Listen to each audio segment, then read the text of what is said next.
Hi, today I'm going to be giving my persuasive speech for speech class 1311 at Northlake College. My topic I chose was teenage pregnancy. I'm aware of this topic greatly because I was a teenage mother. I am now 20, and I know a lot of information about it, seeing how I had to encounter it and go through all the challenges myself. Beginning with my introduction. I have a poem by Amber Hankins, and it is called A Pregnant Teen. As she lies alone on her bed at night, she sits and thinks on what is right. She's only 16 and there's a baby on the way. Her boyfriend left her, but she wished he would have stayed. Because she feels so alone, going through all this hell, her ex-boyfriend hit her, but why didn't she tell? She tries and tries to get him to go away, but he continues to call, but he continues to stay. Will she be a good mom? How can you tell? Will she be able to take care of her baby and pay her bills? She's so scared she feels alone. Anytime she goes out, she just wants to go home. There is only one person with which she feels safe. When she is with him, her heart begins to race. But he doesn't love her like she loves him. He's not ready to play dad, just be a friend. I guess it doesn't matter. She's just got to believe that one day she will find someone that will be good to her and the baby. Till then, there is a little girl on the way. Time goes faster and faster each and every day. As time passes and the more excited she gets, she's gonna look like me, she bets. So as you can tell, this poem is about me, a young teenage girl who didn't believe, but then that no one loved her, that no one cared, but then the words "I loved you" were shared. There's just one more question I haven't got answered. How can you love someone so much when you've never met them before? You felt them kick and flip, but never seen them. Awkward, ain't it? I found that poem on a website, and I found it really insightful and really true, especially if you're a young teenage pregnant girl at the moment. It relates to a lot of girls and the feelings that they have. My first main point are the consequences of teenage pregnancy. First off is a lack of education. In the March of Dimes article, Medical Resources, it addresses the topic of high school dropout concerning young pregnant women. It says, teenage mothers are more likely to drop out of high school than girls who delayed childbearing. Only 40% of teenagers who have children for age 18 go on to graduate from high school, compared to 75% of teens from similar social and economic backgrounds who do not give birth until ages 20 to 21. Teen mothers are less likely to finish high school. I was, in fact, one of those teen mothers who did not graduate from high school, but later on received my GED about 2 years later. It also says that only 1/3 receive a high school diploma and only 1.5% have a college degree by age 30. When a teen mother drops out of high school, she is less likely to have good job skills. She lacks many skills that she would have learned within high school. You're more likely to live in poverty and likely to become dependent of welfare or your family or parents, such as. During the first few months after my son was born, I was relying on state welfare programs in order to help with the cost of diapers and food and any necessities that I needed for him.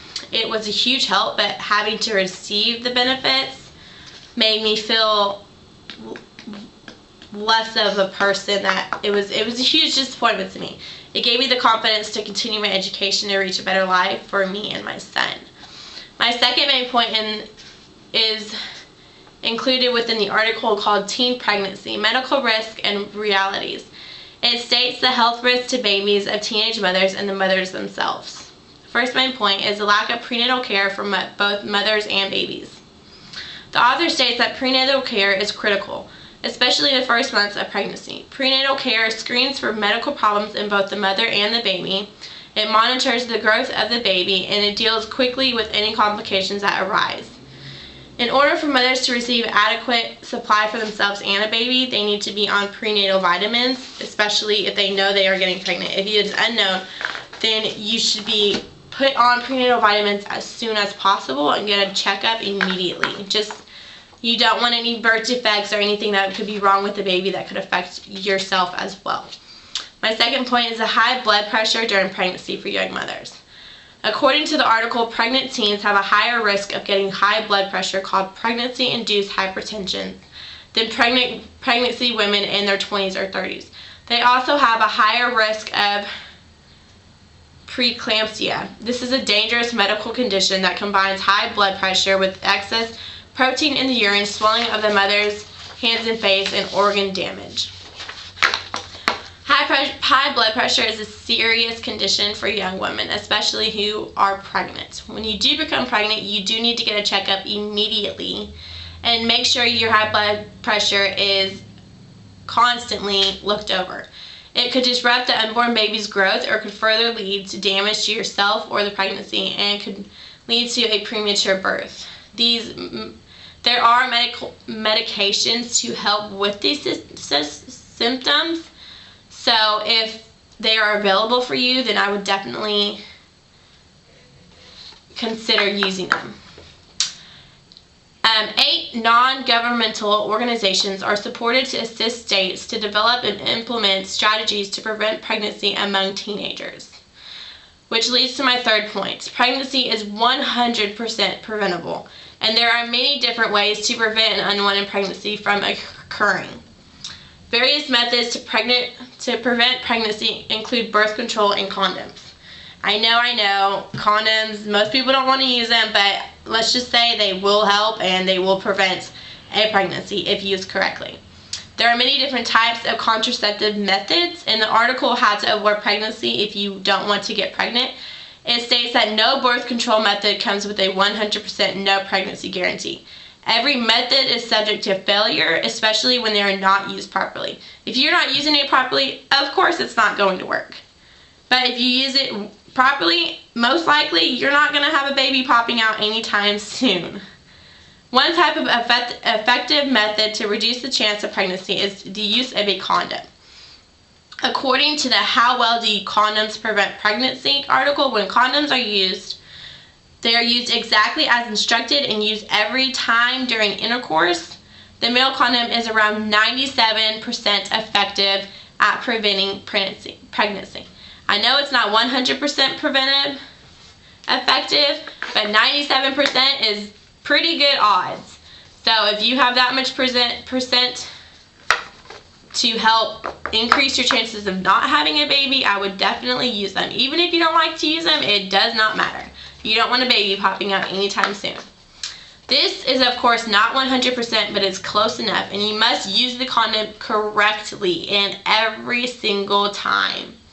Most condom failures occur because of improper use of the condom,